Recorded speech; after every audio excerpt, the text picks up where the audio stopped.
Bueno, ya estamos, ¿eh? Un ratito. Empezamos.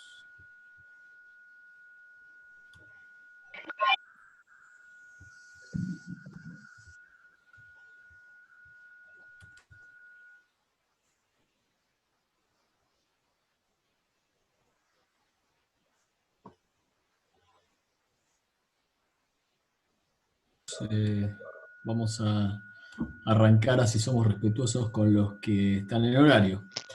Eh, bueno, hola, por fin, sí, buenas tardes a todos en el chat. Antes que nada, decirles que por ahí nos hubiera gustado hacer esto más, con más periodicidad. Bueno, lamentablemente la pandemia nos encontró, y la cuarentena sobre todo nos encontró con todo preparado para hacerlo de otra manera, así que tuvimos que aplicar el tiempo en grabar videos, preparar material, preguntas, actividades y todas esas cosas. Así que bueno, pero no queríamos terminar el curso sin por lo menos encontrarnos una vez, no les digo cara a cara, pero bueno, por lo menos que hacerlo en vivo. Ahí estoy pasando y los veo a todos ya con caras de aburridos, ya se les va a pasar, no se preocupen. Bueno, la idea era decir algunas cositas de cómo vamos a terminar el curso y sobrevolar un poco los contenidos de la materia. Primero les digo, después vamos a tratar de no extendernos mucho, así no se aburren, y si tienen alguna pregunta concreta sobre alguna cosa, la podemos ir haciendo. En principio, las fechas que nos asignó la facultad son el día 17 de julio para tomar el parcial y el día 31 para el recuperatorio. El parcial lo vamos a tomar en dos tandas, por lo cual los vamos a separar en dos grupos.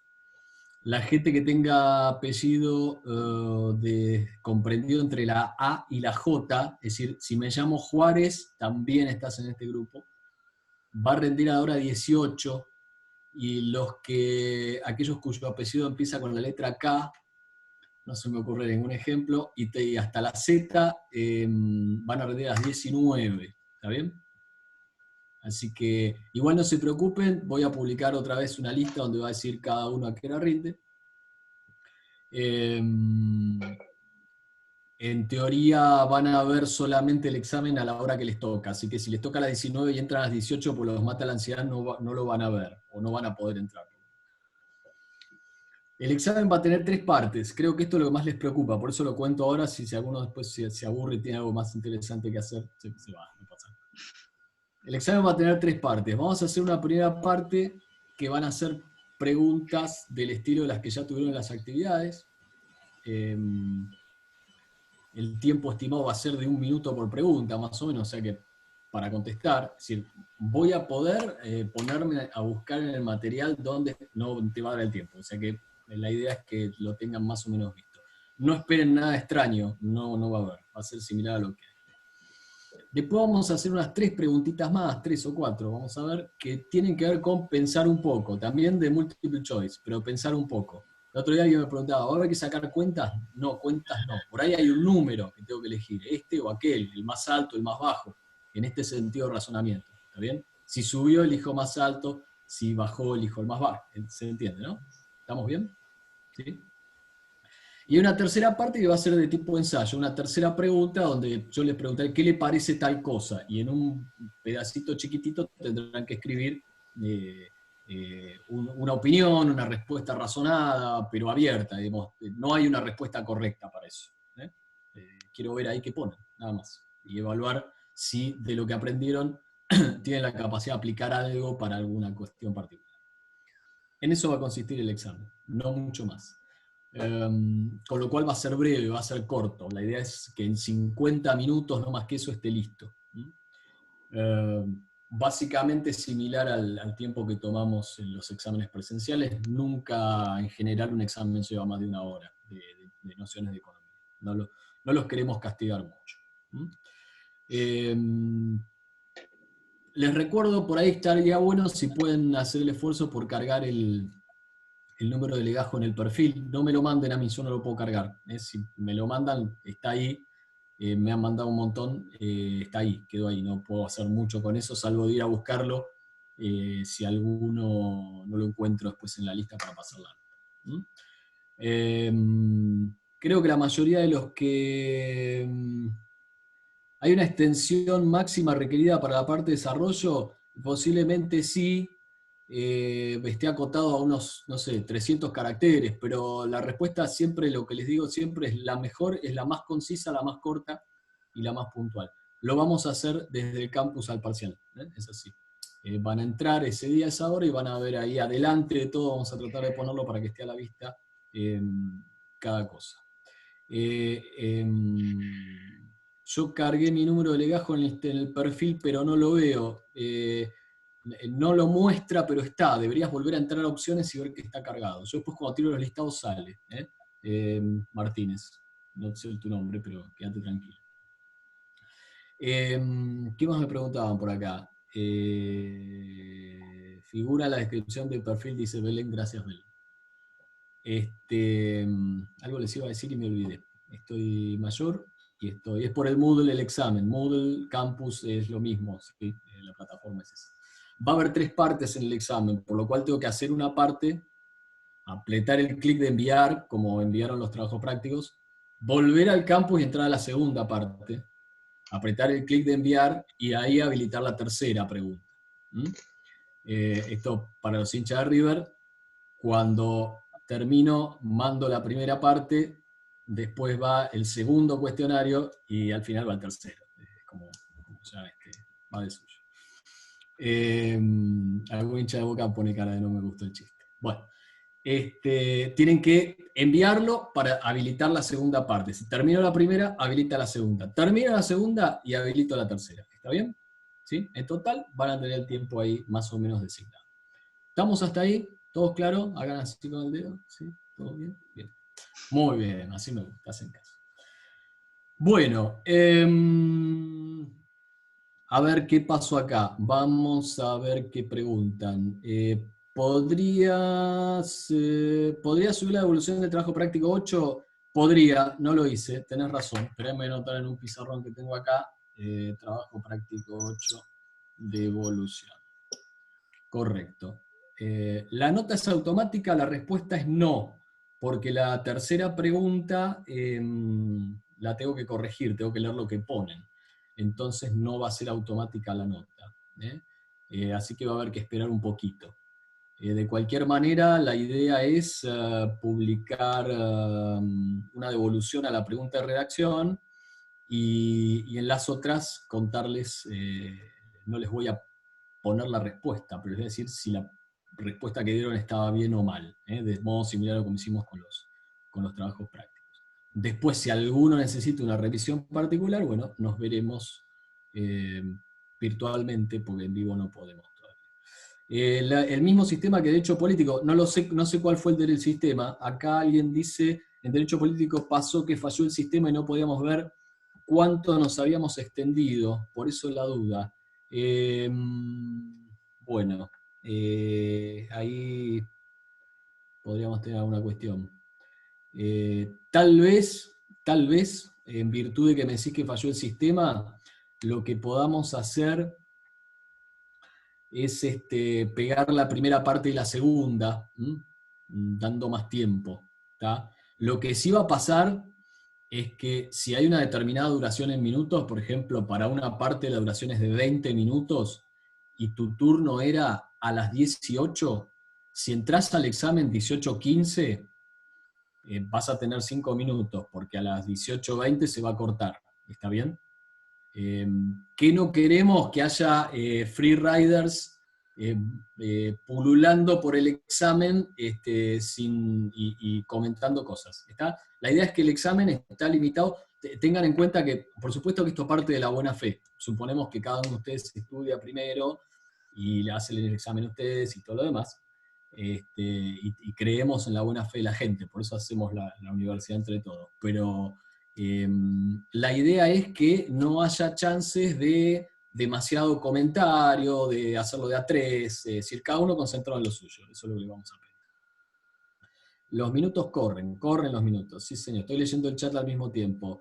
¿Siguen estando abiertos los foros? Siguen estando abiertos. Díganme si tienen algún inconveniente para entrar. Estimo que no deberían tener problemas para entrar al foro, a los foros a preguntar por cada unidad.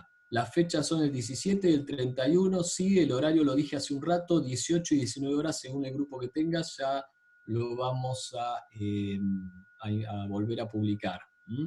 ¿Qué porcentaje total tiene que estar bien para aprobar? La verdad es que no hay un porcentaje todavía preestablecido, va a depender un poco también del rendimiento en general. No se preocupen, no cuenten porotos, traten de contestar la mayor cantidad posible bien y después lo vemos. Por supuesto, nunca menos de la mitad del examen, ¿está bien? Ya menos que eso es demasiado poco, pero bueno, básicamente con la mitad del examen bien deberían, no deberían tener problemas para aprobar.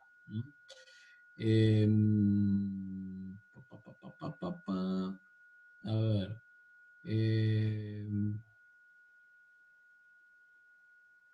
Si en la primera mitad tardo más de 24 minutos, se va a cerrar el formulario y se va a enviar solo, y va a empezar a correr el tiempo de la segunda parte. No vamos a hacer un simulacro, no vamos a hacer un simulacro. No vamos a hacer un simulacro. El simulacro estuvo de alguna manera, si lo que quieren preguntar es si las preguntas van a ser diferentes de las que ya tuvieron en los trabajos prácticos, la respuesta es van a ser similares, si eso es lo que preguntan.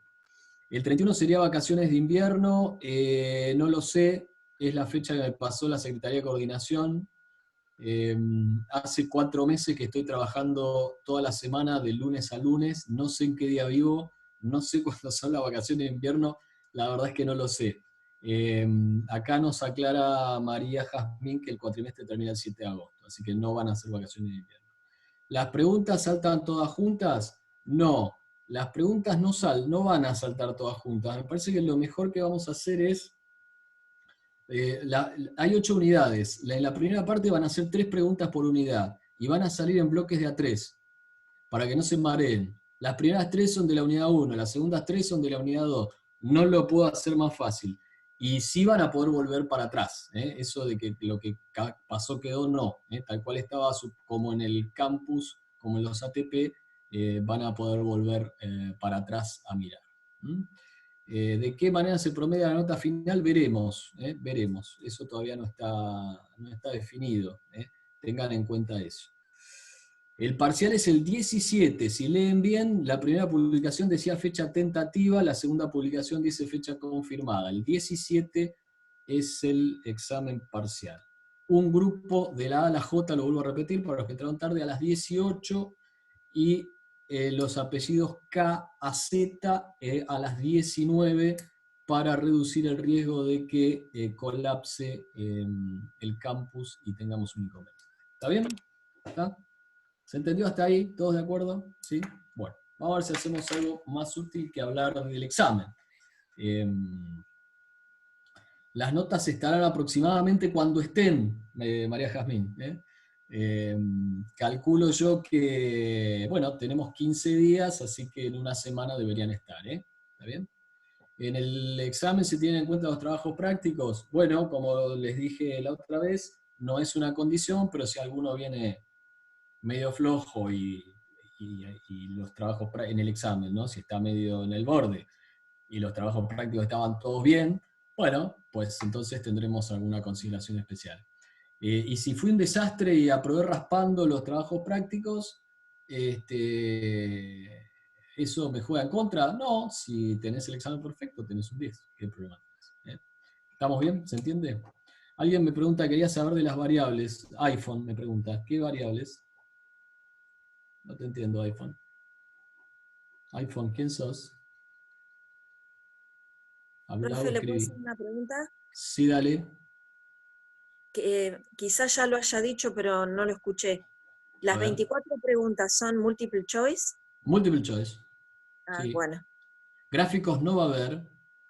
Las que dicen las variables sobre el valor tiene que ver un poco. Es decir, si, a ver, ejemplo, te digo, el precio actual de un bien es 10 pesos y te presento una situación en la que ese precio debería aumentar. Y después te pregunto, ¿cuál es el precio después del cambio? ¿20, 10 o 4? ¿Qué tenés que marcar? 20. ¿Se entiende? Es una pavada así, para darle un poco de matiz. Pensar, puede haber verdadero o falso. Puede haber. ¿eh? Los gráficos me mataron, dice Carla, pobre Carla. La perdimos. ¿eh? No te mató el coronavirus, te van a matar unos gráficos, Carla. Vamos. Bueno, ¿estamos? Todos somos Carla. Bueno, pobrecito.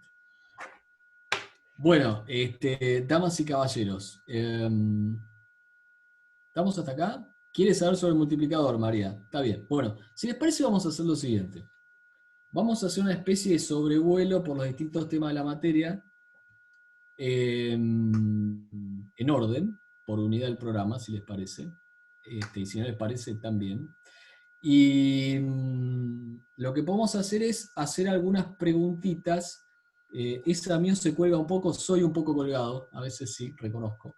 Y a veces hago chistes malos. Y ahora que están todos en silencio y no se ríe nadie, es malísimo. Pero bueno. Entonces vamos a ir haciendo un sobrevuelo. No, profesor, Bien, muy yo bien, sí, pregunto bien, bien. si es, pregunto si es Disculpe. que se cuelga a lo demás, que se queda tildado, o es a mí que me pasa nada más. ¿Yo me quedo colgado o todos se quedan colgados?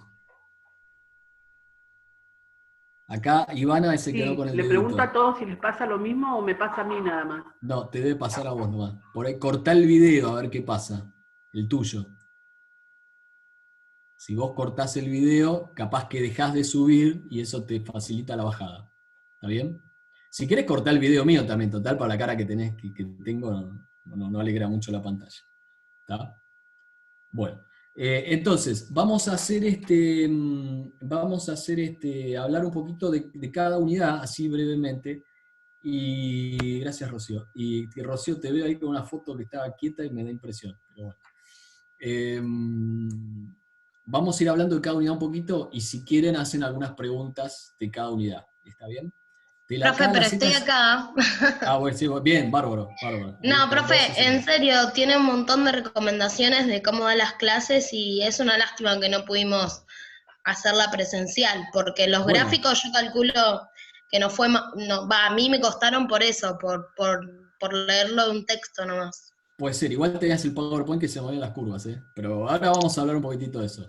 Sofi, te digo, a las 19 de la K a la Z, a las 18 el primer grupo, a las 19 el segundo. Igual para despejar dudas, ahora cuando el programador me programe los grupos, que me está haciendo la gauchada, lo pongo más claro, para que no les queden dudas. Bueno, entonces les decía, hablamos de cada unidad un poquito y si quieren hacen alguna pregunta. ¿Está? Por ahí no nos podemos extender un montón, pero bueno, gracias Rocío recién por los conceptos.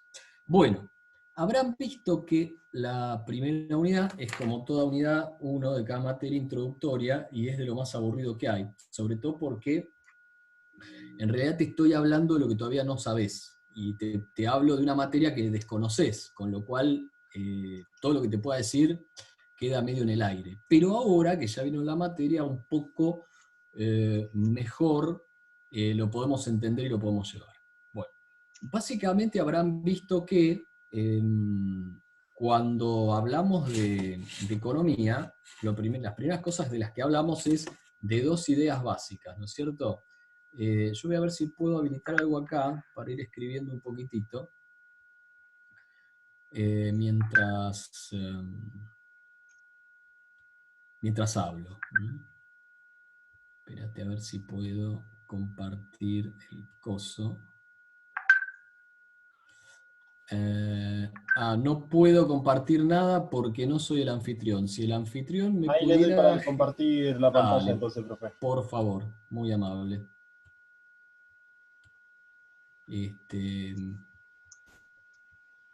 A ver.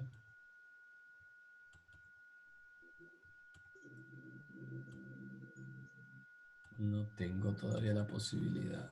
Bueno.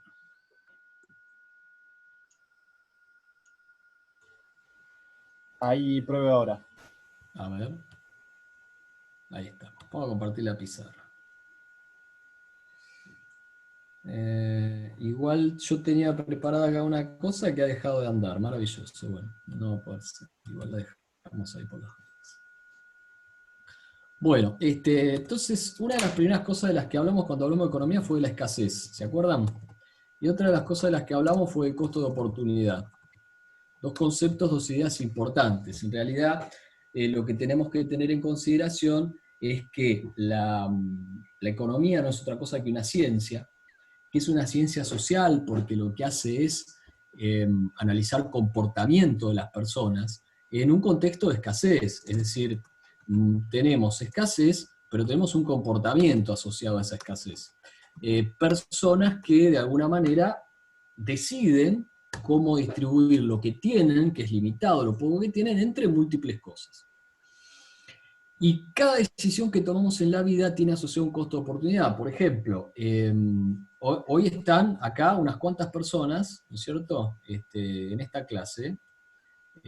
No sé cuántos somos, voy a tratar de mirar a ver si me dice, no sé si me dice, no me dice, somos muchos, había más de 100 hace un rato. 129 aparecen, profe. 129, muy bien. Y claramente podrían estar en este momento, está jugando Barcelona Español. Claro, no lo estamos viendo, a pesar de que tendríamos ganas de verlo, pero bueno, como no lo estamos viendo. Y no lo estamos viendo y nos lo estamos perdiendo, y perderlo es el costo de oportunidad de estar acá, escuchando esto. Claramente, si ustedes me están escuchando a mí en este momento, en vez de estar viendo el partido, que por ahí les interesaba más, tiene que ver con que el beneficio de estar acá ahora este rato es más grande que el costo que estamos dejando, que estamos soportando por no poder ver el partido. ¿Se entiende? ¿Sí?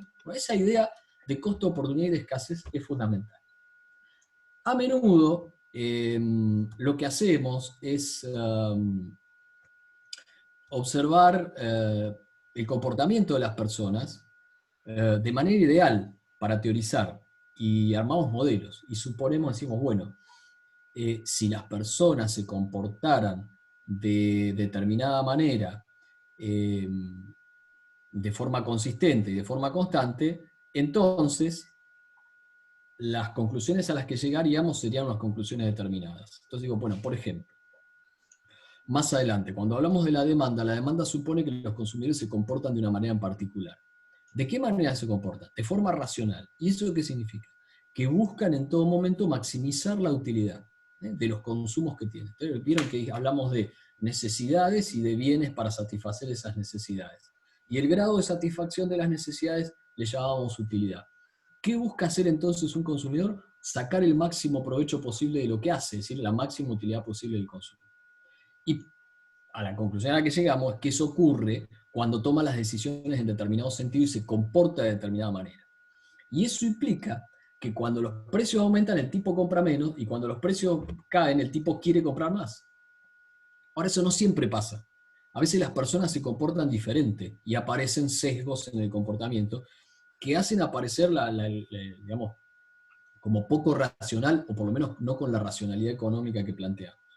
¿Sí? Entonces, si las personas se comportan como quieren, para no decir una barbaridad, ¿qué es lo que estamos estudiando? Bueno, estamos estudiando cómo funcionaría digamos, el mundo de la economía bajo unas condiciones en las que los agentes económicos se comportan de una determinada manera, racional, lógica, optimizando, maximizando utilidad a los consumidores, beneficios a las empresas. Y si en el mundo real no se comportan así, bueno, esos modelos que armamos, que relacionaban unas variables, tal vez no pronostiquen todo lo bien que nosotros creíamos que iban a pronosticar. Y por eso los economistas se equivocan. Viste que salen en la televisión diciendo, va a pasar esto, va a pasar aquello, el dólar va a subir, y después baja. El dólar va a bajar, y después sube, ¿viste? Y cosas por el estilo. Y nos equivocamos porque estamos analizando una realidad compleja, como toda realidad humana, donde el comportamiento humano es prácticamente impredecible. Estamos analizando una realidad compleja bajo digamos, el paraguas de unos modelos que suponen que el comportamiento humano va siempre en el mismo sentido, cuando a veces eso no pasa. Entonces me decís, bueno, y con esto del coronavirus, ¿qué pasó? Bueno, yo te puedo explicar qué dice la teoría acerca de por qué estamos como estamos hoy. ¿no? Con algunas explicaciones razonables. ¿Qué va a pasar de acá en adelante y cómo vamos a salir de esto? La respuesta, la única respuesta que te puede un economista es: no tengo la menor idea. Y no tengo la menor idea porque yo no sé qué va a pasar con el comportamiento de las personas. ¿Vamos a retomar los hábitos de consumo que teníamos antes? ¿Vamos a volver a viajar por el mundo? ¿Ya? ¿Mañana? Las empresas, ¿no se dieron cuenta que todas esas reuniones de negocio las pueden hacer por Zoom mucho más barato que pagar un ticket de avión en primera clase? ¿Qué va a pasar con la primera clase de los aviones? ¿Va a seguir existiendo? ¿O la van a eliminar y van a poner más asientos? Porque viajes corporativos no va a haber. ¿Entienden lo que digo? Es decir, ¿cómo van a reaccionar las empresas? ¿Van a volver a invertir todo lo que necesitan? Y en el medio de todo eso, ¿va a haber capital de trabajo para volver a eso? La tremenda y bruta emisión monetaria de estos meses del gobierno nacional, ¿va a ser inflacionaria como dice la teoría cuantitativa del dinero o no? La respuesta es: no sé, porque no sé cómo va a reaccionar la gente, no sé cómo se va a comportar demandando dinero, no sé cómo va a reaccionar desde el punto de vista del consumo. Lo que sí te puedo decir es que si reaccionan de esta manera debería pasar esto, si reaccionan de esta otra manera debería pasar esto. Eso es la cuestión. En este barullo nosotros definimos la economía como una ciencia social que estudia el comportamiento humano en situaciones de escasez, es decir, asignación eficiente de recursos. Definimos la eficiencia, hablamos de microeconomía, de macroeconomía, de economía positiva y normativa. Diferencia entre micro y macro es más o menos sencilla, por ahí no tanto la diferencia entre economía positiva y normativa, porque terminamos de alguna manera metiéndonos en un terreno un poquito más complicado. La economía positiva, sepan que lo que tiene que ver es con tratar de describirnos cómo es la realidad. Digamos, si el precio aumenta, la cantidad demandada debería disminuir. Y esto es así cuando los consumidores son racionales, ¿no? Ahora, la economía normativa tiene más que ver con el deber ser, es decir, con algún juicio de valor asociado. Es decir, podríamos pensar en algo así como, digamos, un impuesto puesto en este producto tiene estos efectos, un impuesto puesto en este otro producto tiene estos otros efectos. Ahora, dados los efectos, ¿qué vamos a poner? ¿Un impuesto a la leche o un impuesto al cigarrillo? ¿Entienden lo que digo? Ahí empieza otro tipo de valoración, que tiene que ver con, digo, bueno, a ver, claramente prefiero que la gente tome más leche y fume menos, ¿no? Desde el punto de vista de la salud pública. Inclusive, ¿no? Que también tiene su efecto. Ahí, cuando ya elegís, cuando pones un juicio de valor, aparece lo que se llama economía normativa. ¿Está bien? Bueno, y una de las cosas más importantes que vimos en la unidad 1 tiene que ver con, a ver si puedo compartir otra cosa. A ver, vamos a compartir otra cosa, por ejemplo, este PowerPoint, a ver si encontramos el circuito. Una de las cosas más importantes es este gráfico, no sé si ahí lo ven. ¿Lo ven? Sí, sí, se ve. El flujo circular de la renta, si recuerdan. Una de las cosas más importantes, ¿no es cierto?, y básicas, es tal vez este grafiquito. Fíjense que acá definimos dos cosas: las unidades de consumo y las unidades de producción, ¿no es cierto? Las unidades de producción, las unidades de consumo. Hay un grafiquito más completo que está en uno de los videos que no sé si lo vieron, que es cuando puse el país acá en el costado y empiezan a aparecer flechas entre empresas. Porque las empresas producen claramente, y producen dos tipos de bienes intermedios que son de vuelta usados en la producción, con lo cual podría haber una flecha que hace así, ¿no es cierto?, que se sale de acá y se mete otra vez en el grupo de empresas. Y bienes finales, que son bienes para consumo. Lo importante es entender que acá hay un proceso de producción, de transformación, de unos bienes intermedios en otros bienes finales. Y por supuesto que los bienes finales tienen más valor que los bienes intermedios, son más útiles, tienen más utilidad, son más complejos. Y esa diferencia de valor entre el bien final y el bien intermedio tiene que ver con agregar valor en un proceso. Eso es un proceso, es decir, a partir de un determinado bien que se transforma en un proceso de producción en otra cosa, si esto tiene más valor que esto, es porque en el medio hemos agregado valor. Y ese proceso agregado de valor se lleva adelante con factores de producción. 4. Trabajo, capital, tierra o recursos naturales y capacidad empresarial. Cada uno de esos 4 factores de producción, que los tenemos por acá arriba, acá, factores de producción, intervienen en este proceso de producción y permiten al sistema económico transformar unos bienes intermedios en otros bienes con más valor. Por supuesto que en el agregado de valor y en el resultado del valor agregado está el producto, que es esto que iría por acá abajo. Intervienen estos factores de producción y por lo tanto se llevan una parte de ese valor agregado. Esto podría entenderse como dijimos acá, con una corriente real, las flechas rojas, con una corriente monetaria por donde circulan dinero, si querés, las flechas azules, pero también podría funcionar si no existiera el dinero. Es decir, básicamente, después de agregar valor, lo que haría cada uno de estos, el trabajador, el capitalista, el terrateniente y el empresario, es llevarse una parte del producto para sí. Y después con eso, procurarse todo lo que necesita. Esto es un enfoque de sistema, global, a nivel macro. Hablamos del Producto Nacional. Acá hablamos de los factores de producción, del trabajo, el desempleo, todo lo demás. Pero hay una cuestión fundamental, que esto también puede verse con un enfoque micro, ¿no es cierto? Unidades de producción que producen y unidades de consumo que consumen. Y entonces acá puedo explicar la demanda desde la microeconomía y acá puedo explicar la producción desde las empresas. Demanda y oferta. Demanda y oferta que se juntan en los mercados de bienes. Y entonces en micro estudiamos, por ejemplo, la demanda y la oferta de computadoras y cuál es el precio de equilibrio de la computadora. Pero este fenómeno también lo vemos de la macro, global, agregadamente. Ya no hablamos de la computadora, sino que hablamos de todos los bienes y servicios que se producen. Todos juntos, agregados. Y hablamos de los precios en general, un índice de precios. Miramos la inflación, no un precio relativo concreto. ¿Está?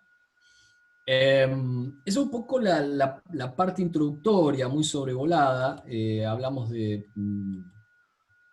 Hablamos entonces de bienes, de distintos tipos de bienes, hablamos de factores de producción, hablamos de necesidades, hablamos de modelos, de variables y un montón de cuestiones que tienen que ver con, digamos, con la parte introductoria del asunto y que más o menos define de qué vamos a hablar más adelante.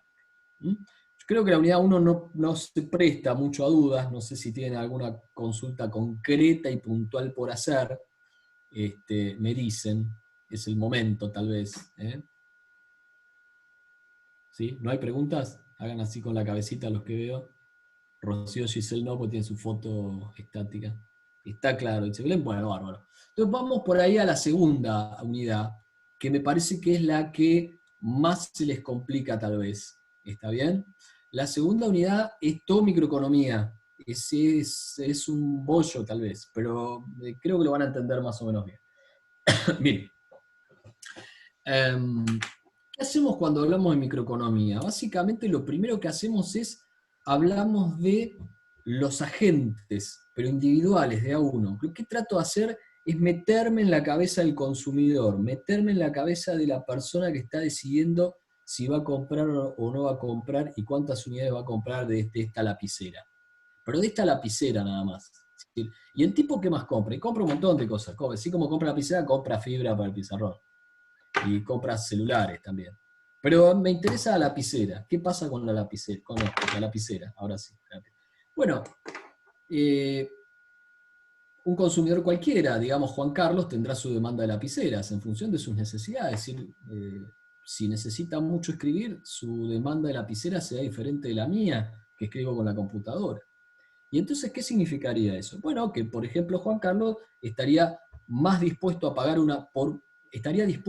por una virome un precio más alto que yo, que escribo más con la computadora y no uso tantas viromes. ¿Se entiende lo que digo? Es decir, cuanto más dispuesta esté una persona a pagar un precio más alto por un producto, es porque o lo necesita más, o le resulta más útil, o le gusta más, o el sustitutivo está muy caro, y entonces como la computadora aumentó de precio y se me rompió, vuelvo a la virome, entonces demando más virome. Es decir, depende de un montón de cosas. Nosotros en microeconomía estandarizamos el comportamiento de un consumidor diciendo, bueno, este tipo es racional. actúa maximizando su utilidad. Entonces se va a comportar de manera tal de sacar el máximo provecho a los recursos que tiene, un ingreso limitado, repartiéndolo en comprar distintos bienes.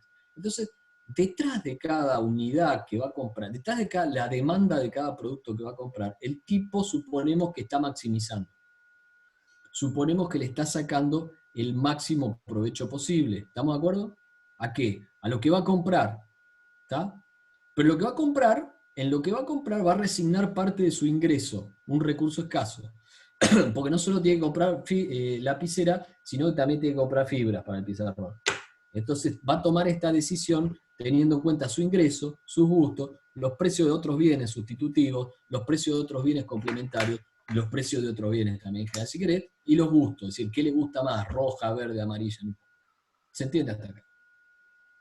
Y entonces nosotros llegamos a la conclusión de que un individuo, en términos generales, debería tener una... Vamos a abrir la pizarra. Debería tener una... ¿Cómo se llama? Espera que borro esto así. Debería tener una función de demanda que sea más o menos como esta. Vamos a ver si la podemos dibujar rápido.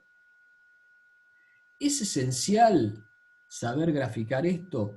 No, pero es importante entender que con este grafiquito que vamos a hacer acá rapidito, nos va a ser más sencillo comprender de qué estamos hablando, ¿no es cierto? Entonces uno podría decir, bueno, la demanda, bueno, muy feo que es, la demanda de viromes de Juan Carlos tiene más o menos esta forma. ¿Qué es eso? Es la función de demanda. ¿Está bien? Demanda. Demanda de Juan Carlos de viromes. ¿Está bien? De un producto. No sé para qué me pongo el auricular si no los escucho porque tiene el micrófono silenciado, ¿no? Pero bueno. Demanda de un producto. ¿Qué producto? Bueno, digamos que es, por ejemplo, este producto que vamos a poner acá. Q sub X. Y lo relacionamos con el precio del producto. Ahí. P sub X. ¿Y esto es la demanda de qué? La demanda de X. ¿Está bien? ¿Se entiende? Bueno, entonces, acá tenemos la demanda de Juan Carlos. La demanda de Juan Carlos básicamente lo que te va a decir es cuánto está dispuesto a pagar por una determinada cantidad de un artículo. Básicamente, podríamos decir que por esta cantidad que estoy marcando acá, está dispuesto a pagar este precio que dice acá. ¿Estamos de acuerdo? ¿Sí? Básicamente, este punto gordo redondo que marcamos ahí, no sé si lo ven, ese punto redondo, es una combinación de precio, de este precio con esta cantidad. Entonces, Juan Carlos va a demandar viromes de acuerdo a este programa que tenemos acá. En la medida que las viromes bajen de precio, él va a demandar más cantidad. ¿Y por qué va a pasar esto? Bueno, mira, básicamente va a pasar eso porque voy a cambiar esto y voy a hacer lo siguiente. Mira, vamos a hacer esto así, así lo van a ver mejor. A ver si se puede. Así, ahí. Entonces, esta es una posible combinación de precio y cantidad. Por esta cantidad que está acá, va a pagar este precio. ¿Por qué pasa eso? Bueno, porque atrás del precio que está dispuesto a pagar hay un reflejo de la utilidad que le dan las viromes. Por supuesto que más viromes parecería más útil que menos viromes. ¿Estamos de acuerdo? ¿Se entiende lo que quiero decir? Se supone que el consumidor tendría una mayor utilidad si tiene una mayor cantidad de viromes. ¿Vamos bien? No estoy viendo el chat, no sé. A ver si puedo ver el chat y la pantalla al mismo tiempo, Dios mío. Acá lo veo, ahí está. ¿Vamos bien? Sí, me dicen. Listo, perfecto. Sí, bien. Entonces, si bien más cantidad de viromes podría parecer más útil, en economía, en lo que hay que pensar es qué pasa con una unidad más. Entonces yo digo, si bien 11 viromes son más útiles que 10, pensemos si la 11ª virome aumentó demasiado la utilidad en relación con la número 10. Me explico mejor. Mira, si no tenés ninguna virome, no podés escribir, ¿correcto? Ahora, la primera virome que tenés es muy útil, porque es la diferencia entre no poder escribir y hacerlo. ¿Va bien? La primera virome te agrega mucha utilidad. La segunda virome también es útil, porque es mejor tener dos que una. Pero seguramente el impacto de pasar de tener una virome a dos es mucho menos que pasar de tener 0 a 1. ¿Se entiende, no? La primera virome es mucho más útil. Y entonces vos estás dispuesto a pagar un precio mucho más alto por la primera virome que por la segunda. Y un precio más alto por la segunda virome que por la tercera. Y un precio más bajo por la cuarta virome. ¿Por qué? Porque a medida que vas agregando viromes, cada virome adicional es menos útil que la anterior. ¿Se entiende? Y como es menos útil, está dispuesto a pagar un precio más bajo. Entonces, por ejemplo, Juan Carlos, a medida que va a comprar más virome, está dispuesto a pagar un precio más bajo por cada una. ¿Ven cómo se va moviendo el cuadradito? O, perdón, cómo se van moviendo las líneas. Por más viromes, menos precio. Y por menos viromes, más precio, porque cuanto más escasas sean las viromes, más dispuesto a pagar un precio más alto estará. Si solo hubiera una virome en el mundo, ¿qué precio estarías dispuesto a pagar por ella? Ahí está el punto. De vuelta aparece la idea de la escasez. ¿Ven? Bueno, esa es la función de demanda. ¿Y la función de demanda qué nos dice? Nos dice que la cantidad que va a demandar una persona está en relación con el precio. Cuanto más bajo sea el precio, mayor va a ser la cantidad que está dispuesto a comprar.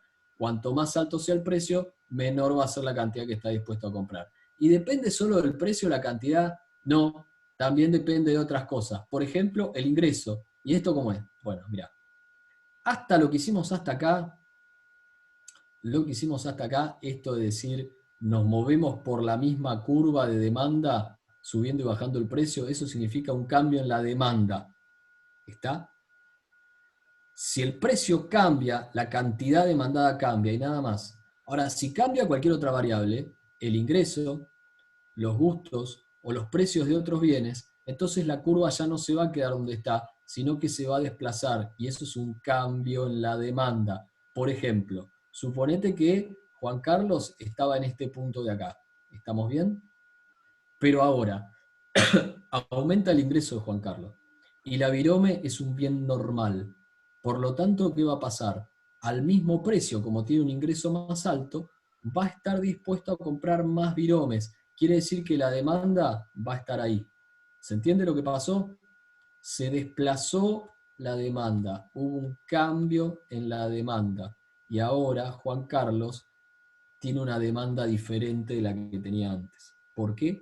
Porque cambió una variable que determina la demanda, que no es el precio, es otra distinta. Lo mismo pasaría si un bien sustitutivo de la virome, supongamos que el lápiz, aumenta de precio excesivamente, seguramente Juan Carlos va a comprar menos lápices y va a comprar más viromes. Entonces esto también hubiera producido el mismo efecto, aumentar la curva de demanda. Aumentar la curva de demanda es desplazarla hacia la derecha. ¿Estamos de acuerdo? ¿Sí? ¿Tienen algún comprendido? ¿Dudas hasta acá? ¿Preguntas de la función de demanda? Soy todo Profe, oídos. Dale. le hago una consulta. El Sí. cambio en la cantidad demandada es debido al precio y el cambio en la demanda es debido a otros factores. Correcto. Otras variables que determinan la demanda que no son el precio. A saber, el precio de los complementarios, el precio de los sustitutivos, el ingreso y los gustos del consumidor. ¿Te acordás que en el ejemplo del PowerPoint y del video están los helados? ¿Hace más calor? Bueno, entonces la gente aumenta el gusto por el helado. ¿Qué es lo que ocurre con la demanda de helado? Aumenta. ¿Está bien? ¿Sí? Bueno. Profe, una consulta. Dale. Sí, en el caso de que el producto, digamos, X, escasea, la demanda acá como sería frente, digamos, apuntando a la negativa, o sea, digamos, si digamos el que va a adquirir ese producto. Sí, te no lo entiendo. quiere. Esperá, a ver, vamos a ver. Vos me decís que el producto sea escaso. Que sea escaso significa que no hay. Y que no hay significa decir que no alcance, porque a veces uno sobra. Me explico mejor.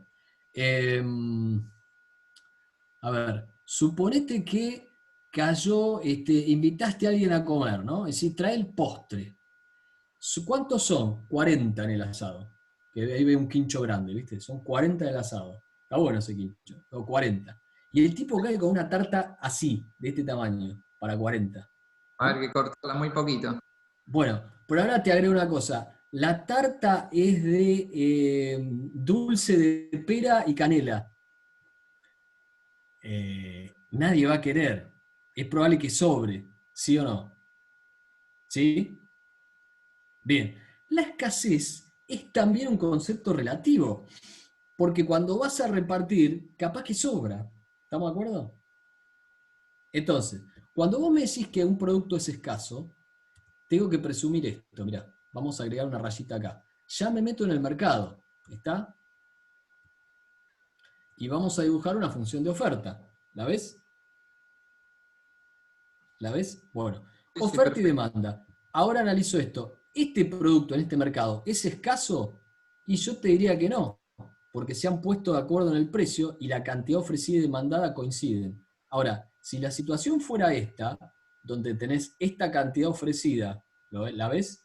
Perdón, Sí, ahí esta tenemos otra cantidad variable, digamos. demandada, y esta cantidad ofrecida, demandada y ofrecida, ahí sí tendrías una diferencia, vamos a dibujar con otro color. Esta diferencia que tenés acá, así, esta diferencia que tenés acá, esto que hago así de esta distancia, celeste, eso es escasez, porque la cantidad demandada a este precio es mayor que la cantidad ofrecida. Pero bastará con que el precio aumente lo suficiente y llegue hasta acá como para que no haya escasez, porque ahora la cantidad demandada y ofrecida a este precio, que es el de equilibrio, coinciden. ¿Está bien? Me adelanté un poco en los temas, pero te quiero decir esto. El hecho de que un producto sea escaso o abundante tiene que ver con si el precio es o no el de equilibrio. Bastará con que el precio suba lo suficiente para hacer que la escasez desaparezca. Y en cualquier caso, esta escasez en esta situación, ¿qué cambio provoca sobre la demanda? Ninguno. ¿Y por qué la escasez no provoca ningún cambio sobre la demanda? Porque la demanda es en última instancia el reflejo en un modelo económico de lo que nosotros, los consumidores, queremos hacer, de lo que estamos dispuestos a pagar o demandar a cambio de un producto. Entonces, ninguna situación ajena al consumidor que no sea, ninguna situación ajena al consumidor, por eso externa al ingreso, a los precios de los bienes que percibe el tipo, provoca un cambio sobre la función de demanda, porque refleja sus gustos y sus limitaciones. ¿Está? ¿Está bien? No sé si contesté la pregunta. Sí, él tiene sus tolerancias, digamos, ya entendí, ya comprendí, digamos. Su preferencia, como las tenés vos. Es decir, me quiero ir a comprar esa remera. No quiero esa remera. No hay. Bueno, seguís manteniendo tu preferencia. Ahora vos me decís, vamos a la vida real. Yo tenía ganas de comprarme esa camiseta de fútbol con determinado diseño. Llego al lugar y me dicen, no hay. Es probable que me agarre más ganas de comprarla todavía, ¿sí o no? Claro, ¿Correcto? sí. Bueno, eso el modelo microeconómico no lo modeliza porque es algo medio complejo y muy difícil de captar. Nosotros estamos suponiendo que las preferencias del tipo son constantes y se mantienen en el tiempo. Es decir, no vas a ir a comprar una remera roja que te gusta más que la verde y mañana te va a gustar más la verde que la roja, cosa que puede pasar, pero en el modelo micro no lo ponemos. ¿Está? Es un modelo muy sencillito, aunque a usted le parezca que es muy complejo, es muy simplificado y pierde de vista un montón de cosas. Y bueno, y hay que tomarlo como lo que es, un modelo simplificado. ¿Está bien? No sé si contesté. ¿Está bien, Cristian? Bárbaro. Sí, perfectamente, perfecto. Dale. ¿Tenemos que tener pensados ejemplos de bienes sustituto complementario para el examen? No te voy a pedir ejemplos porque las opciones son de multiple choice. ¿Viste? Pero sí estaría bueno que se autoplanteen ejemplos, es decir, a ver qué dos tipos de bienes podrían ser sustitutos, qué dos tipos de bienes, que tal cual la estructura de la pregunta, date cuenta, vale gasayas, no sé cómo dice, que no te puedo preguntar eso. Pero si es bueno, no te voy a poder pedir un ejemplo, pero sí es bueno que lo tengas previsto. que sea que practiques vos. O sea, ¿cuáles serían sustitutos? ¿Cuáles serían complementarios? ¿Está bien? Vuelvo, Elina Otero, vuelvo a consultar sobre cambio en la demanda y sobre cambio en la cantidad demandada. Bueno, mira. Más o menos creo que lo había dicho, pero... Sí, hola. Sí, hola, ¿estás ahí? Sí, en Sí. realidad la pregunta que quiero hacer es, nuevamente, no sé por qué me confundo tanto, ¿el precio produce un cambio en la demanda y el resto de las variables en la cantidad demandada? No, al revés. Al revés. Mira, es fácil. Vamos a ponerle nombre a las cosas, para que no te pierdas. Esta curva que tenés acá, espérate. Esta curva que tenés acá, esta curva, esta, ¿la ves? Esta que estoy señalando, ¿la ves? Sí. Bueno, eso se llama demanda. ¿Está? Esto que tenés acá abajo, en el eje, esto que tenés acá abajo, es la cantidad demandada. Demandada. Yo no es que quiera hacer esto para complicarlos, pero es para saber de qué hablamos cuando hablamos, ¿no? Bueno, estamos hasta ahí. Yo tenía previsto usar un lápiz óptico, pero falló, puede fallar. Esto que está acá, caramba, ahí. Este eje refleja la cantidad demandada. ¿Estamos de acuerdo? ¿Está bien? Bueno. Suponete que el señor estaba en esta situación, en este punto que está acá. Es decir, que tenía este precio, peso 1, suponete 10 pesos, ¿está bien? Sí. Bueno, suponete que eso es el signo peso, qué sé yo. Y demandaba esta cantidad demandada, 10 unidades. ¿Estamos bien? ¿Sí? Sí. Suponete que por alguna razón el precio de mercado disminuye. Quiere decir que nos vamos a mover para acá. ¿Cuánto es ahora el precio? Y ahora el precio es 8 pesos. El tipo va y elige el número más difícil de dibujar con el mouse. 8 pesos. ¿Tá? Y ahora cuando el precio baja de 10 a 8 pesos, ¿qué pasó con la cantidad demandada? Aumentó de 10 a 12. ¿Qué cosa es lo que aumentó? La cantidad demandada. ¿Estamos de acuerdo? Sí. Elina, ¿bien? Sí. ¿Sí? Sí. Bueno. ¿Cambió la demanda? No, la demanda se quedó en el mismo lugar. Lo que cambió fue la cantidad demandada, porque el precio bajó de 10 a 8. ¿Estamos de acuerdo? Sí. ¿Hasta ahí sí? Sí, Bueno. sí, sí. ¿Cuándo voy a poder decir yo que cambió la demanda? Cuando esta demanda no esté más ahí, cuando esté más acá o esté más acá. ¿Qué está cambiando ahí? ¿La cantidad demandada? Ahí está cambiando la demanda directamente. ¿Está? Que es por las variables. ¿Cómo? Se da por las otras variables Por que las no otras son variables. Claro. Suponete que a Juan Carlos le agarró, lo ascendieron y le aumentaron el sueldo. ¿Está? Y entonces tiene un ingreso más grande. Y entonces, como tiene un ingreso más grande, ahora se puede hacer el canchero y comprar más de este producto. Y entonces observás que aumenta la demanda de este bien de Juan Carlos. ¿Está? Bien. Se El mueve a la ingreso. derecha. ¿Cómo termina esto? Al mismo precio que antes, ahora compra más. Al mismo precio de 10, ahora quiere comprar 12. ¿Está? Bien. ¿Está? Y si el precio fuera 8, más todavía. A cualquier precio de antes quiere comprar más cantidad. ¿Por qué? Porque aumentó la demanda. ¿Por qué? Porque aumentó el ingreso. ¿Está bien? Entonces, un cambio en la demanda es cuando toda la demanda se mueve, que es esta curva. Un cambio en la cantidad demandada es cuando se modifica la cantidad demandada porque lo que cambió fue el precio. Como en este caso pasaste de esta situación a, perdón, fíjate que a esta otra, que te mueves por la curva. ¿Se entendió? ¿Ahora sí? Sí. Vamos. Sí, sí, Y la oferta lo mismo, ¿está? ¿Sí? Sí. Y lo mismo Perdón, sí, decime. No te escuché.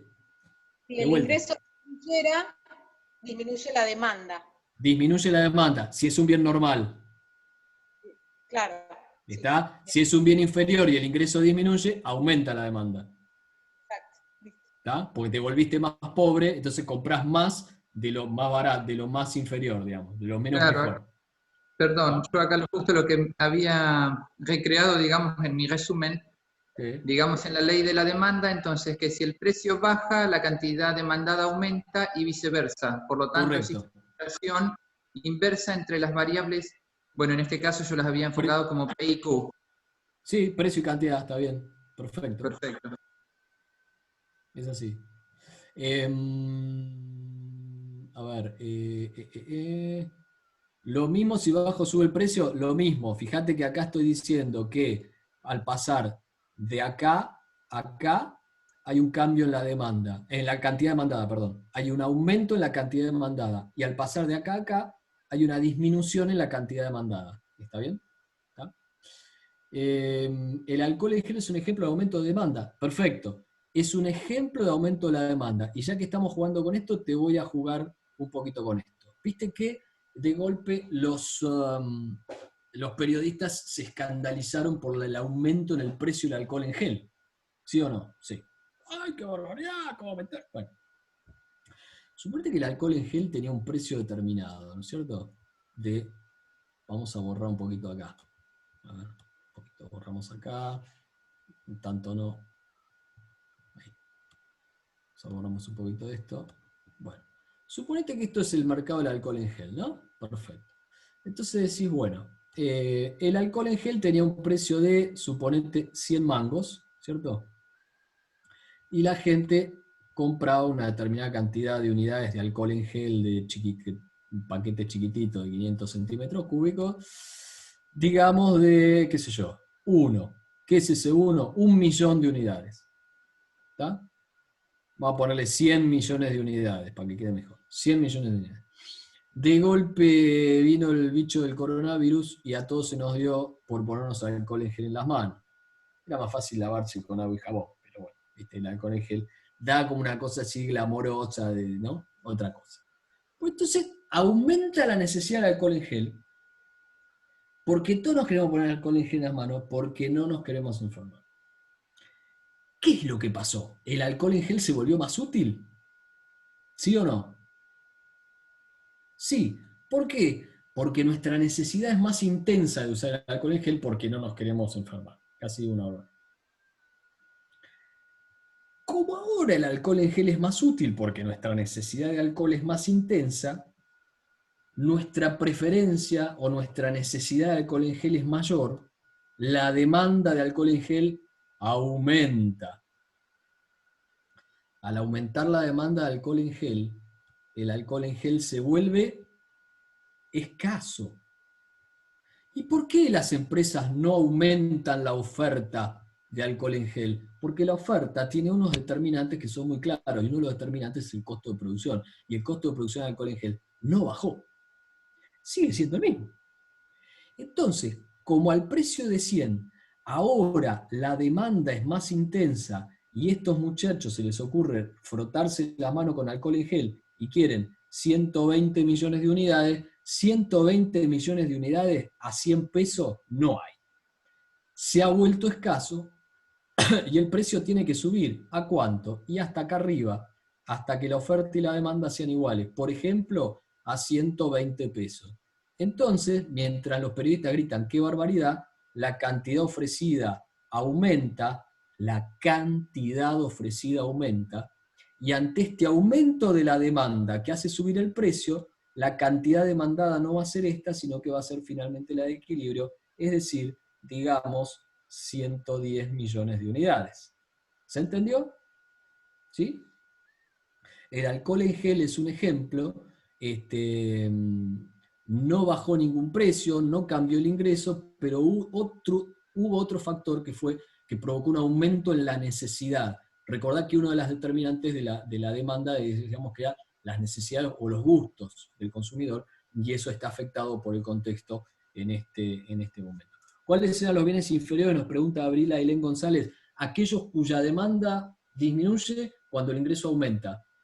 Por ejemplo, un corte de carne de baja calidad, ese que usás que se usa para meter en una olla, en un puchero, es decir, cuando el ingreso aumenta y las posibilidades son mejores, y nos refinamos por ahí en los gustos, si queremos hacer asado, la carne de falda no va más, y nos buscamos algo un poquito más tierno, ¿sí? Me cuenta extender cuando se desplaza a la izquierda o a la derecha, no dice Lucas. Bueno, depende de qué estemos hablando, porque tanto la demanda como la oferta pueden desplazarse, ¿no es cierto? Hay un... ¿cómo se llama? En la clase, medio lo pasamos así medio rapidito, pero lo pasamos. Básicamente hay que hacerse una especie de resumen que te diga, donde vos te plantees, primero, ¿cuáles son los determinantes de la demanda, de toda la demanda? Bueno, uno genéricamente puede escribir que la cantidad demandada depende de las siguientes cosas: del precio del bien X, ¿no? La cantidad demandada de X. Depende del precio del bien X, depende del precio de los bienes complementarios, de los bienes sustitutivos, depende del ingreso del consumidor y depende de los gustos. ¿Está bien? Entonces, salvo el precio de X, bueno, quería ponerle un solo color, pero no ha sido posible. El precio de X está en este eje, por lo tanto no provoca un cambio en la demanda, sino en la cantidad demandada. Pero el precio de los bienes complementarios, el precio de los bienes sustitutivos, el ingreso del consumidor y los gustos del consumidor provocarán cambios en la demanda, es decir, la moverán para un lado o para el otro. ¿Está bien? Y acá, por supuesto que cambios en cualquiera de estas 4 variables pueden provocar un cambio en la demanda, y por supuesto que un cambio en alguna de estas variables puede hacer que la demanda aumente o disminuya. ¿De qué dependerá? Bueno, de la situación en particular, ¿sí? El precio de un bien complementario tiene que analizarse en función del bien X. ¿Qué sé yo? Si hablamos de sillas y almohadones para sillas, que son bienes complementarios porque van juntos, si aumenta el precio de las sillas, es probable que la cantidad demandada de sillas, ¿qué pase? Disminuya. Y si disminuye la cantidad demandada de sillas, disminuirá la demanda de almohadones. ¿Por qué? ¿Cambió el precio de los almohadones? No. ¿Pero la gente va a comprar menos almohadones? Sí. ¿Por qué? Porque va a comprar menos sillas. Entonces, el aumento del precio de las sillas, que es un bien complementario, reducirá la demanda de almohadones. ¿Estamos de acuerdo? ¿Sí?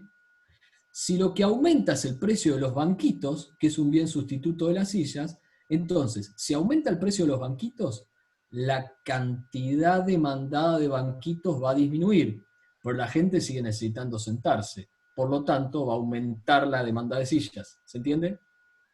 Profe, ¿sí? A ver si está correcto así, si se llega a notar. Yo llegué a graficarlo de esta manera, digamos, en los bienes sustitutos, digamos. Sí. Esa es la... sí, está bien lo que... ¿Entienden lo que hace? ¿Está bueno, bien? No sé si se llega a notar realmente. Mirá, a ver si lo podemos repetir acá. Espérame. Sí, yo se lo acerco acá a la pantalla, digamos. Yo lo hice con el té y el café, digamos, que es lo más Está clásico. bien. Si lo pasa que no todos lo van a ver ahí. Esperá un cachito. Esperá, vamos a hacer así, mirá. Vamos a dibujar acá. Está bien lo que haces. No sé si se ve esa línea azul, ¿se llega a ver o más o menos? ¿Se llega a notar ahí? No, la mía, lo que estoy dibujando. Ah, perfecto. Vamos a hacerlo más grueso. Ahí va. Mira, vamos a hacer esto así. Encima para trabajarlo con esa aplicación es media complicado. ¿Medio? No, tenía un lápiz óptico armado, pero acaba de dejar de andar. Bueno, no importa. La tecnología a veces falla. Bueno, mira. Bueno, a mí realmente me pasó lo mismo. Quise hacerlo para imprimir y dije, no, lo hago en papel a la antigua. Sí, es lo mejor a veces. Bueno, mira. Tenemos esta situación, a ver si se entiende, ¿no? Teníamos vamos a ponerle números. La estamos haciendo larguísima.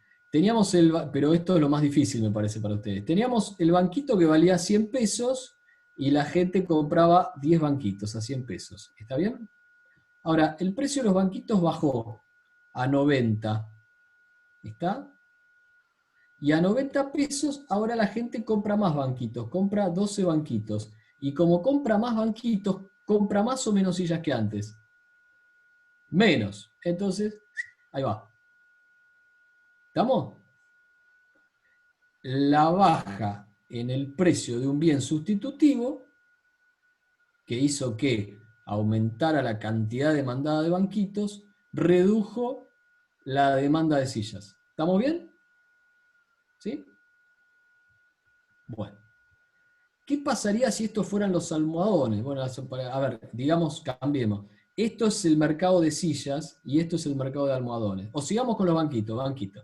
Banquito, y ahora vemos el almohadón, que es el bien complementario. Al bajar el precio de los almohadones, aumenta la cantidad demandada de almohadones y por lo tanto aumenta la cantidad demandada de banquitos. ¿Estamos de acuerdo? ¿Sí? Entonces, que el bien sea complementario o sustitutivo define qué va a pasar con la demanda cuando cambia el precio del otro bien. Finalmente, obviamente, si el ingreso aumenta y es un bien normal, la demanda crece. Si el ingreso aumenta y es un bien inferior, dejo de comprar este bien y compro bienes superiores, la demanda cae. Si el ingreso aumenta y es un bien normal, la demanda aumenta. Si el nivel de ingreso aumenta y es un bien inferior, la demanda cae. ¿Está bien? Creo que repetí el mismo ejemplo, pero bueno, al revés, es lo mismo. Perfecto. ¿Se entiende? ¿Sí? Y después, bueno, los gustos. Obviamente, si preferís más esto, aumenta la demanda. Si preferís menos, baja la demanda. Digamos, la preferencia por el helado crece en el verano y la demanda aumenta. La preferencia por el helado cae en el invierno y la demanda disminuye. Y esto, por supuesto, refleja los gustos del consumidor. Nada más.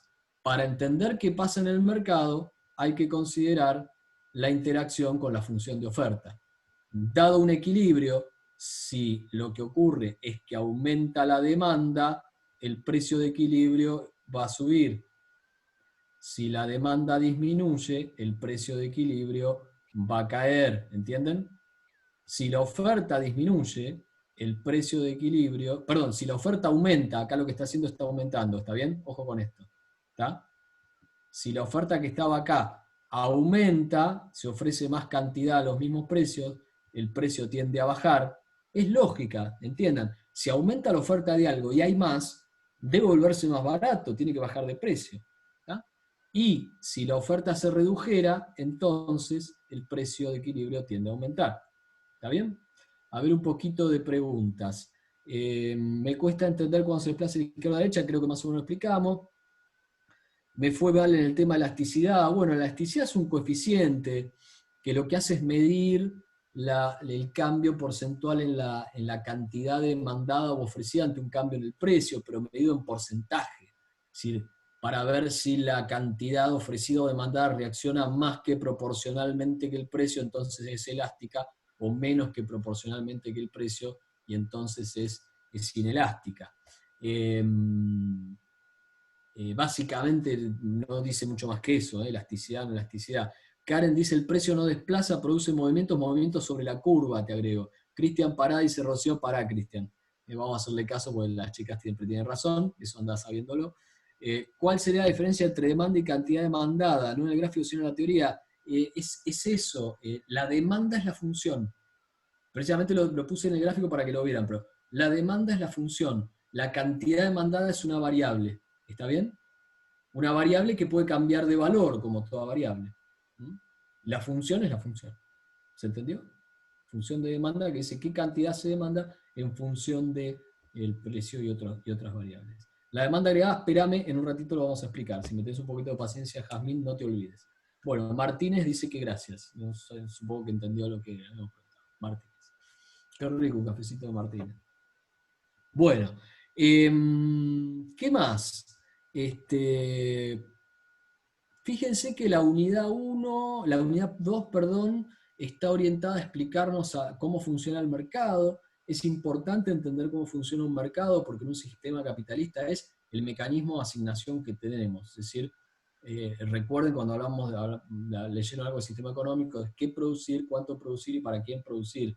El para quién, básicamente, tiene que ver con la distribución de los bienes que se han producido, y eso queda en manos del mercado, digamos, no hay nadie más eficiente que el mercado para hacer esto.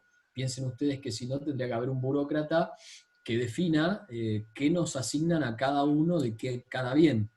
Me parece que muy eficiente eso no es cierto? Es mejor darle señales al mercado, si algo nos interesa más, decirles que estamos dispuestos a pagar un precio más alto por eso, y el mercado se va a dar cuenta de que si los consumidores están dispuestos a pagar un precio más alto por ese bien, es porque lo desean más, y entonces lo que hay que hacer es producir más de ese bien, por el que los consumidores están dispuestos a pagar más. Es correcto. Entonces, el mercado funciona así. Si unos consumidores están dispuestos a pagar más alto un bien porque lo desean con más intensidad, va a subir el precio, pues se va a generar una escasez. Esa escasez que hace subir el precio provoca que los productores tengan una rentabilidad más grande produciendo ese producto. Entonces lo que van a hacer las empresas es dejar de producir otras cosas. Le pongo el ejemplo. Si queremos más viromes, estaremos dispuestos a pagar un precio más alto por las viromes, la rentabilidad de los productores de viromes aumentará, y lo que harán los productores es dejar de fabricar fibras para fabricar más viromes.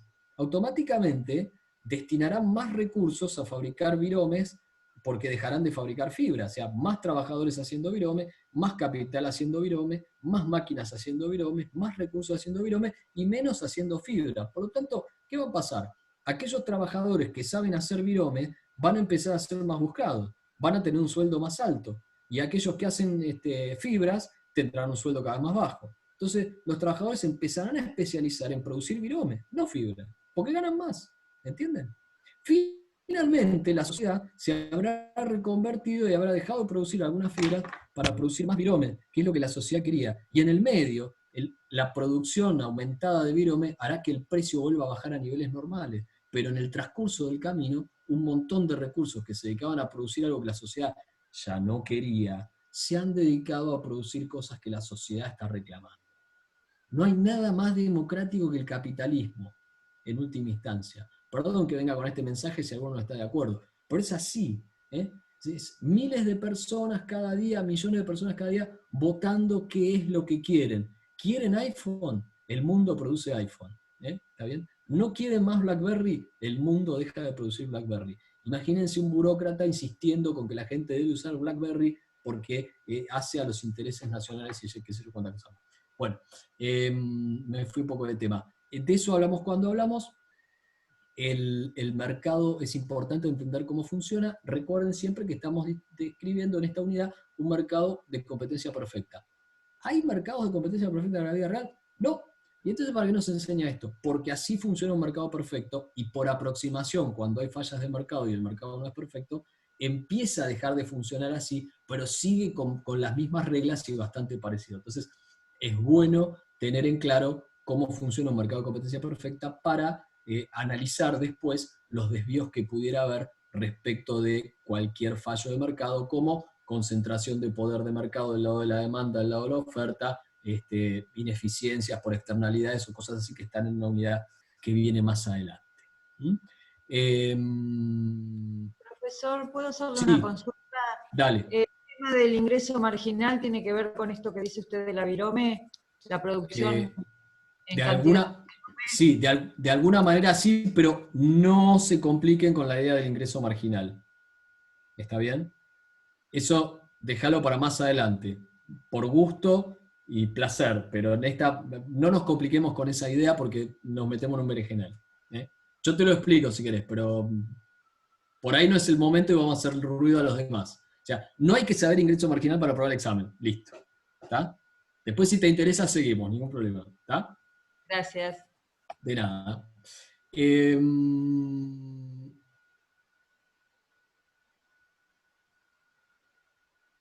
Moodle y Campus es lo mismo, chicos, sí. Va a ser del mismo estilo el examen que lo que están acostumbrados a ver en los trabajos de los viernes. Mismo estilo, mismo esquema. ¿Qué significa que la competencia perfecta es como un caso extremo de la competencia imperfecta? No, te diría que no. Karen, con la propensión marginal al consumo, esperame un cachito. Volvíme a hacer la pregunta después si me olvido. La competencia perfecta es un caso ideal que implica 4 características. Que el mercado sea atomizado, abierto, homogéneo y transparente. No me detengo mucho en explicar qué es cada cosa porque ya lo han leído. Cuando esos supuestos se empiezan a desdibujar, empieza a aparecer otros modelos distintos que, ¿cómo se llama? Que reflejan otras situaciones diferentes. En el extremo de la competencia perfecta, donde hay demasiados compradores y vendedores, está el monopolio. El monopolio hay un solo vendedor, uno solo. Entonces, monopolio, competencia perfecta. Y en el medio tenés otros modelos. Por ejemplo, el oligopolio, donde hay pocos oferentes que están interrelacionados entre sí. ¿Está? Y se dan cuenta que están interrelacionados. Y entonces las decisiones que toma uno, las toma mirando lo que va a hacer el otro, y viceversa. Eso en la competencia perfecta no estaba. Y eso trae consecuencias en el mercado respecto de precios y cantidades, y por eso los gobiernos meten el dedo donde hay oligopolios para tratar de castigar un poquitito esta situación. Y la competencia monopolística tiene que ver con firmas que están compitiendo en un mercado, generalmente por precio y todo lo demás, que tienen una marca, un diseño propio, quizá este es el modelo que más se ve en la realidad, que compiten entre sí con cierto poder de mercado sobre su propio producto, pero hay una competencia, eso se llama competencia monopolística. Y la característica del modelo que trata de explicar esto es que supone que las empresas no se dan cuenta de lo que hacen los otros. Es decir, yo tomo mis decisiones para tratar de ganar mercado y lo que hago más no sé. Es un poco la idea y el picadillo de distintas cantidades de modelos que hay. Competencia perfecta, oligopolio, monopolio. Después hay otros, monopolio bilateral, etcétera, pero no viene mucho al caso. Simplemente saber tener una idea de cuáles son las diferencias. Creo que con eso estamos más o menos con esto. Bueno, estamos hasta acá.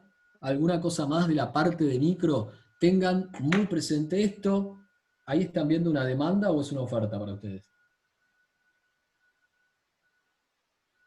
Bueno, oferta. Entonces, pues yo lo voy a reír, una demanda y una oferta, y que la oferta y la demanda digamos, interactúan entre sí. El objetivo de esto es explicar dónde está la intersección, dónde está este puntito de acá, ¿cierto? Este del medio, el punto de equilibrio. Entonces, entender que el mercado tiende al equilibrio, tiende a buscar un precio y una cantidad de demanda, y que una vez que lo encontró, no debería salir de ahí, salvo que haya una perturbación. ¿Y qué puede ser una perturbación? Bueno, que se reduzca la oferta. Y entonces yo tengo que saber que a partir de una situación de equilibrio, si se reduce la oferta, entonces lo que debería pasar es que los precios tienden a aumentar. ¿Está bien? ¿Está bien? Sí. O si se reduce la demanda, tengo que darme cuenta de lo que tiende a pasar es que los precios tienden a bajar. Pero esto es lógica, o sea, no hace falta ir al gráfico, es decir, si aumenta la oferta de algo, es decir, que hay más productos disponibles en el mercado, ¿qué debería pasar con los precios si la demanda no cambió? Bajar. ¿Estamos de acuerdo? Porque hay más oferta, hay más cantidad. El producto es más abundante, entonces valdrá menos en el mercado. Por más que yo esté dispuesto a pagar lo que estaba dispuesto a pagar, no importa. ¿Se entiende la idea? ¿Sí? Esa es un poco en lo que se tienen que centrar y en la parte en la que los gráficos tienen que ser una ayuda, no una complicación. ¿Se entiende lo que digo? O sea, yo puedo preguntarle a mi abuela, que no sabe nada de economía, de abuela, ¿qué pasa si la gente quiere comprar más una cosa? Y lo que pasa es que la cosa se va a volver más cara, porque digamos, los productores van a ver que la gente demanda más ese producto y evidentemente van a aumentar el precio. Y eso que mi abuela me puede decir así, en 2 palabras, es tan simple como decir, si la demanda aumenta, el precio de equilibrio tiende a aumentar. ¿Vieron que aumentó? Es más alto que antes. ¿Está claro? ¿Sí? Eso más o menos como síntesis de toda esta historia, ¿no es cierto? Perdón. Sobre todo de la unidad 2. Bueno, estamos en la unidad 2 nada más. Me tomé un poco más de tiempo porque creo que es lo que más se les complica y habitualmente de lo que más suelen quejarse amargamente. Si les parece, avanzamos un poquito. ¿Sí? ¿Les parece? ¿Sí o no? Sí. Sí, sí. Bien, vamos todavía. Bueno, después de este enfoque micro, vienen varias unidades, la 3, la 4, la 5, la 6, hasta la 6 te diría, y la 8 también, que tienen que ver con un enfoque macro de la economía, es decir, dejar, o sea, salir de la cabeza del consumidor, salir de la cabeza de la empresa, salir de la lógica del mercado de oferta y demanda, ya no sé cuál es cuál, oferta y demanda, para entrar en analizar el sistema económico en conjunto, de manera global, de manera agregada.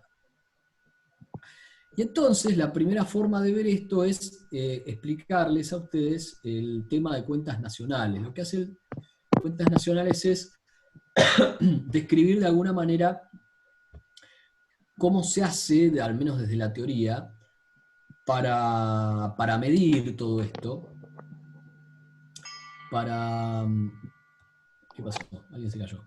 Para de alguna manera medir el nivel de actividad de un sistema económico. Eso tiene que ver con la medición del PBI, del Producto Bruto. Recuerden que habíamos hablado de que había bienes intermedios y bienes finales. Si recuerdan, de vuelta, cuando pusimos en el video que poníamos el país acá en el costado y hacíamos los dibujitos ahí adentro, habíamos dicho que las empresas producían y producían bienes, que podían ser bienes intermedios, que a veces usaba la misma, dentro de las mismas empresas, se vendían a otras empresas, para transformar en bienes finales. Y bienes finales, que iban directamente como consumo o como inversión. Por supuesto, los bienes de consumo los compran las familias, los bienes de inversión los compran las empresas. ¿Por qué las empresas pueden comprar bienes de inversión? Bueno, pueden comprar bienes de inversión en la medida en que de todo el valor agregado, de todo el proceso de producción, algunos bienes son de consumo y otros bienes son de inversión. Pero para que quede espacio para producir bienes de inversión, las personas que agregan valor como dueños del trabajo, de la tierra y del capital, no tienen que consumir todo lo que producen, porque si consumen todo lo que producen, no queda ahorro, y si no queda ahorro, no hay ni manera de financiar la inversión, ni bienes de inversión. ¿Entienden esto? Cuando yo hablo de el ahorro, lo que hace el ahorro es financiar la inversión. Hay que pensarlo no en términos de plata, sino en términos de recursos liberados. Cuando digo recursos, de vuelta, los recursos productivos son los factores de producción. El capital, la tierra, el trabajo y la capacidad empresaria. Viste que por estos días te encontrás con que un montón de twitters y análisis que dicen el gobierno está haciendo un esfuerzo y está aportando recursos a las empresas. Los recursos no está aportando, en todo caso está aportando plata. Dinero, perdón, no plata, dinero. El dinero no es un recurso de producción. ¿Está bien? Las firmas necesitan, cuando se constituyen, aportar cierto capital y en general lo hacen bajo la forma de dinero, pero si ese dinero no es transformado en capital de verdad, en mercaderías, en instalaciones, o en comprar trabajo productivo, con la pila del paquete de dinero no hacemos ningún negocio. ¿Se entiende lo que digo, no? ¿Sí? Entonces, los recursos de producción son los factores de la producción. Entonces, si todo lo que producen los factores de la producción se destina al consumo, entonces no hay espacio para producir bienes de capital. ¿Se entiende? Y las firmas no podrían invertir porque no habría bienes de capital producidos. Entonces, cuando decimos el ahorro es lo que financia la inversión, estamos diciendo, si las personas producen por valor, todas, ¿no? Todos nosotros en conjunto, la sociedad, produce por valor de 100 y consume por valor de 80, esos 20 que no consume, sí que los ahorra, es también producción que queda liberada para producir bienes de inversión o de capital, que después podrán comprar las empresas. ¿Cómo se ve esto en la vida real? Bueno, las personas van y trabajan, los capitalistas ponen su capital, los empresarios ponen su capacidad empresarial, y entre todos producen por valor de 100. Después, el producido se transforma en dinero que se reparte, y cada uno va, y los que produjimos por valor de 100 consumimos por 80. 20 que sobran los llevamos al banco, y el banco se lo presta a las empresas, y las empresas con ese dinero compran los bienes de capital que produjimos por valor de 20 porque solo consumimos 80 de los 100 que produjimos entre todos. ¿Se entiende? Así en el área es medio complicado, pero esto es un poquito la historia que les contaba en el video. Cualquier cosa lo vuelven a ver, Cuando el gobierno mete la mano para cobrar impuestos, se está quedando con un cacho de la producción. No se está llevando plata nada más, se está llevando en términos reales producción. Es decir, cuando una empresa que produce remeras te dice que tiene una carga tributaria del 50%, quiere decir que de cada 2 remeras que podría producir, saca al mercado solo una porque la otra se la lleva el gobierno. No digo que esté ni bien ni mal, digo que cada 2 remeras que podría producir y que efectivamente produce, una se la lleva el gobierno. O sea que la mitad de la producción de un trabajador se la lleva el gobierno. ¿Sí? Y después el trabajador paga impuestos a las ganancias. Y después paga impuesto inmobiliario, la patente, el IVA cuando compra el pan. Mirá, más o menos una persona consume en Argentina el 10% de lo que produce. ¿Y el resto? El resto no. Bueno, después lo vemos. En este sentido, todo este proceso, que es bastante complejo y sencillo al mismo tiempo, se puede mirar desde el futuro, es decir, mirando lo que ya pasó. Esas son las cuentas nacionales. Y entonces, ¿qué hago? Bueno, calculo el PBI. ¿Qué es el PBI? El valor de los bienes y servicios finales producidos por una economía en un periodo de tiempo. ¿Tengo que decir todo eso? Sí. Y si me olvido de algo, está mal. Está mal porque está incompleto. Fundamental, decimos el valor. ¿Por qué el valor? Porque tenemos que sumar todos los bienes. ¿Qué es todos los bienes? Una noche de hotel, un plato de fideos, un corte de cabello, el honorario del jardinero, el contador, fundamental, el que voy a hacer el honorario del contador, todo eso mezclado. ¿Cómo hago para sumar todo eso? Bueno, le pongo valor y lo sumo. Valor.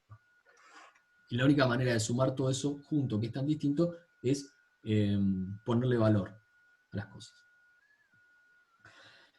De los bienes y servicios finales, y los intermedios no, porque los intermedios están adentro de los finales. Si cuento los intermedios y cuento los finales, los intermedios estoy contando 2 veces, por lo menos. ¿Está bien?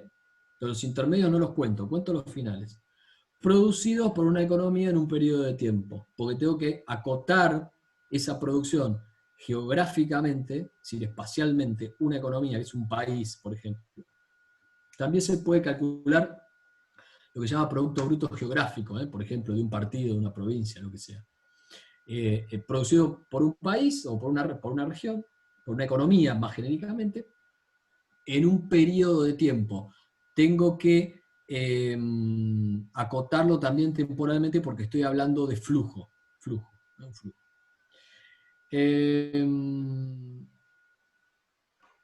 A ver, perdón, que algunos me están diciendo que se olvidaron de algo. ¿Esta grabación va a ser subida al campus? Sí. Va a ser subida al campus. Así que si se tienen que ir porque tienen que prender la parrilla para hacer el asado o cosas por el estilo, lo que falte que se hayan perdido lo verán.